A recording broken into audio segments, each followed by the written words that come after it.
સુરત જિલ્લામાં ભારે વરસાદની આગાહીને પગલે જિલ્લા વહીવટીતંત્ર એલર્ટ મોડ પર છે. જિલ્લા કલેક્ટર તેજસ પરમારે જણાવ્યું છે કે 30 જુલાઈએ ઓરેન્જ, 31 જુલાઈએ રેડ અને 1 ઓગસ્ટે ઓરેન્જ એલર્ટ જાહેર કરાયું છે. તંત્ર દ્વારા તમામ તાલુકા અને નગરપાલિકાઓની જરૂરી તૈયારીઓ કરવા સૂચના અપાઈ છે. સુરત જિલ્લામાં ભારે વરસાદની આગાહીને પગલે જિલ્લા વહીવટીતંત્ર એલર્ટ મોડ પર છે. કલેક્ટર તેજસ પરમારે જણાવ્યું કે 30 જુલાઈએ ઓરેન્જ, 31 જુલાઈએ રેડ અને 1 ઓગસ્ટે ઓરેન્જ એલર્ટ જાહેર કરાયું છે.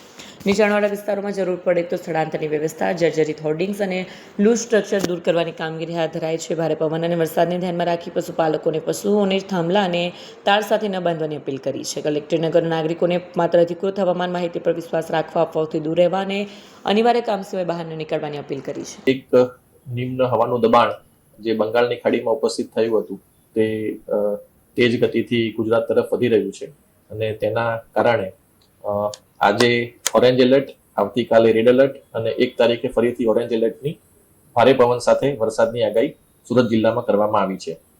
તે સંદર્ભે સુરત મ્યુનિસિપલ કમિશનર દ્વારા તમામ તૈયારી કરી દેવામાં આવી છે.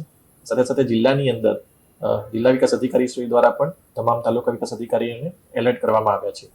એ સાથે સાથે પ્રાંત અધિકારીશ્રી અને મામલતદારશ્રીઓને પણ એલર્ટ કરવામાં આવ્યા છે.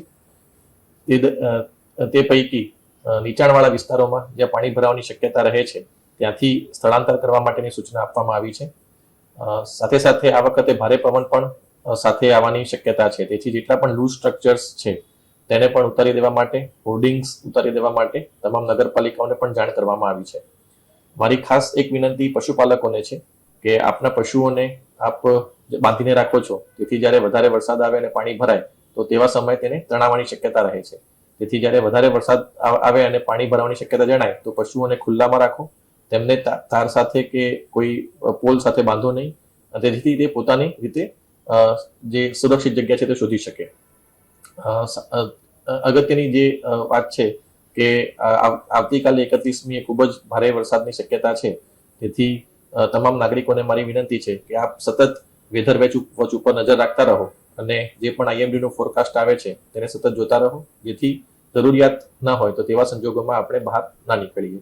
એટલે આપણે જે અત્યારે સમગ્ર તંત્ર દ્વારા તમામ તૈયારી કરી દેવામાં આવી છે, પરંતુ નાગરિકોને પણ મારી એ જ વિનંતી છે કે આપ પણ સચેત રહો અને સાવધાની પૂર્વક આપણે આજે 2 દિવસ જે ભારે વરસાદની આગાહી છે તે દરમિયાન કોઈ પણ પ્રકારનો અનિચ્છનીય બનાવ ન બને તેની પણ આપણે સૌ તકેદારી રાખીએ. અત્યારે હાલ આપણે કોઈ જાહેરાત સ્કૂલ અને કોલેજ અથવા એના માટે નથી કરતા, પરંતુ આજે સાંજે જે પ્રમાણે પ્રેડિક્શન ફરીથી આવશે અને જે ફોરકાસ્ટ આવશે તે પ્રમાણે આપણે